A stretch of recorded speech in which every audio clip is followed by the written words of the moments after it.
want to bring in our CBS News political analyst, John Dickerson, and Democratic strategist, Jamal Simmons, who are both in Washington tonight. Jamal, let me start with you. Our latest poll also found that 82% of people who voted for Barack Obama in 2008 approve of how he's handling the job. While that sounds encouraging, Chip reported there's definitely an enthusiasm gap this year. Do you think this will come down to turnout for the Democrats? And how is it going in that department, Jamal?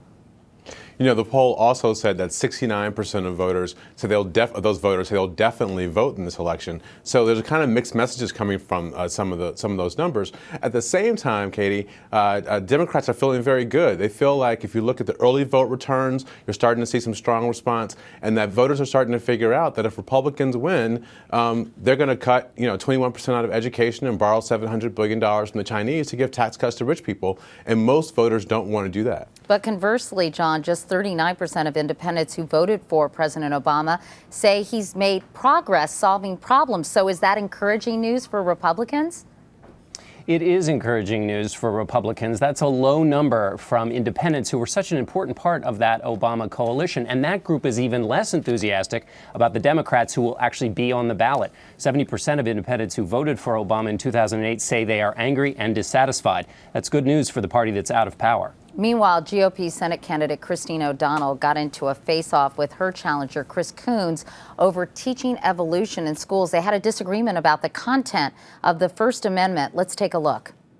Where in the Constitution is separation of church and state? It's in, an excellent point.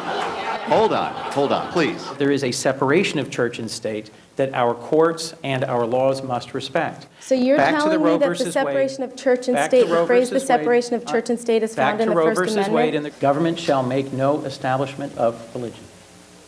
That's in the First Amendment.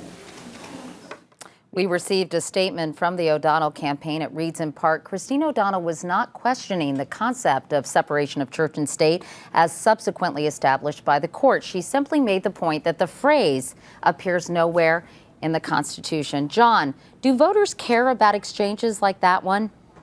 It's hard to imagine, Katie, with the economy being what it is, that anybody's going to care too much about that exchange. Plus, in Delaware, they've seen so much footage about Christine O'Donnell. Anybody who is going to disqualify her for this constitutional back and forth probably already has. So it's a small distraction, but 2 weeks out, down in the polls, little distractions can be costly. And Jamal, she, in one poll, recent poll, she only trails Chris Coons by 11 points. Could she actually win this race? You know, it doesn't look likely. It doesn't look like she can actually win this race. I mean, you look around the country, not just Christine O'Donnell, but Sharon Angle out in Nevada, or Rich Ayotte in Ohio, who dresses as an SS Nazi for the weekend. You know, these candidates are making Democrats look pretty good in comparison. All right, to be continued. Jamal Simmons and John Dickerson, gentlemen, thank you both.